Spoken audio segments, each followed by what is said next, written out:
May tatanong ko lang po sana kasi po sa bahay namin, naalis na po namin yung mga ribulto kasi po nakasulat nga po sa Biblia. Bali po ba masama po ba yung yung krus, yung crucifix? Niribulto rin yun. Masama rin po yun. Alam mo, Iha, yung krus, ano? Yung modelo ng krus na ginagamit natin, krus ng mga Romano yun eh. Yung krus ng Romano, yun ang bitayan ng mga sumasalangsang sa batas ng Imperyo Romano.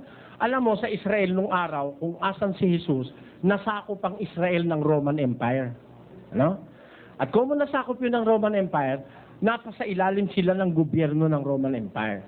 Kaya tinan mo, pati yung dalawang magnanakaw sa kanan at kaliwa ni Jesus, nakapako rin sa krus yun eh. Therefore, yung tatlong krus doon, krus yun ng mga Romano, nakaaway ni Jesus. Yung krus ba na yun, lalagay mo sa bahay mo? Parang ganito. Ang capital punishment sa Roman Empire is to die on the cross. Ano? Ang capital punishment dito sa Pilipinas dati, silya elektrika. Ikaw, halimbawa, yung tatay mo pinatay sa silya elektrika, ilalagay mo yung silya elektrika sa altar? Hindi po. Hindi, wag mo rin ilagay yung krus doon. Bali po sinasabi niyo pong kalaban ni Kristo ang krus. Yung po, yung... Ngayon, kung may nababasa ka sa Bibliang krus ni Kristo, ibang krus yun. Hindi yun yung krus na kahoy.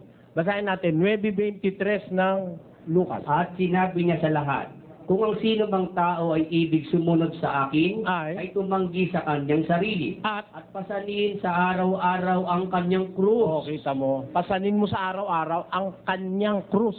Yung krus mo, hindi yung krus ng mga Romano. Ha? Pag susunod ka kay Kristo, pasanin mo araw-araw ang krus at sumunod sa akin. Hindi yun yung krus na kahoy. Kasi araw-araw papasanin mo yun eh. Pagka yun yung krus na kahoy, biro mo papasok ka sa opisina, magko-computer ka, kaya hindi yun yung krus na kahoy. Imposible yun. Anong krus yun na papasanin? Sa 6:2 ng Galacia. Mangagdalahan kayo ng mga pasanin ng isa't isa. Ano yun? At tuparin ninyong gayon ang kautusan ni Kristo. Ang krus, yung kautusan ni Kristo. Yun ang pasan mo, isang Kristiyano. Bawa, pasan-pasan mo, iibigin mo ang kapwa mo tao, papasanin mo yun. Dadalhin mo sa buhay mo yun. Ibigin mo kapwa mo tao, mamahalin mo magulang mo, igagalang mo yung magulang, yung amatina, tapos hindi ka papatay. Lahat ng kautusan ni Kristo, papasanin mo yon. At pagka pinasan mo lahat yon, hindi mabigat yon. 5:3. Sapagkat ito ang pag-ibig sa Diyos, na ating tuparin ang kanyang mga utos, at ang kanyang mga utos ay hindi mabibigat. Ayun, yun ang pinapapasan, hindi naman mabigat yung utos eh. Pati rin po yung yung mga figurines na angel tsaka yung mga pictures, bawal din po yun. Oo. Yun ang utos kasi, ayoko naman dagdaga, ayoko naman buwasan. Malay ko kung gusto mo maging dapat sa Diyos. Pag sinagot kita ng kulang, ako may kasalanan, di ba? 3:17 ng Ezekiel. Anak ng tao, ginawa kitang bantay sa sangbahayan ni Israel. Kaya't pakinggan mo ang salita sa aking bibig at ipanguna mo sa kanila sa ganang akin. Pagka aking sinabi sa masama, ikaw ay walang pagsalang mamamatay. At hindi mo pinagpaunahan siya o nagsalita ka man upang hikayatin ng masama mula sa kanyang masamang lakad, upang iligtas ang kanyang buhay. Ang gayong masamang tao ay mamamatay sa kanyang kasamaan.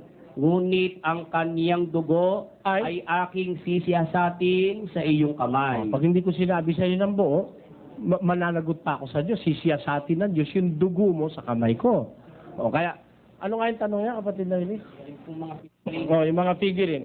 Kasi, kung gusto mong talagang makasunod ng ustong-usto sa Diyos, sa 5:7 ng Deuteronomy.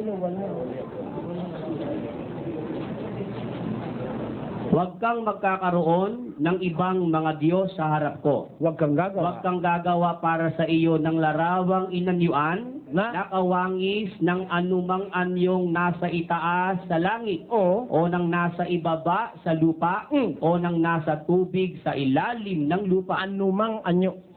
Huwag kang gagawa. Anumang anyo na nasa langit, nasa lupa, nasa ilalim ng lupa. Huwag mong yuyukuran sila o paglilingkuran man sila. Sapagkat akong Panginoon mong Diyos ay mapanibuguin Diyos. I am a jealous God, sabi niya. Ayaw niya may kung ano-anong sinasamba. Kailangan sambahin mo siya in spirit and in truth. walang anumang visual aid. Pagka sa espiritu ang pagsamba, walang anumang anyo yun.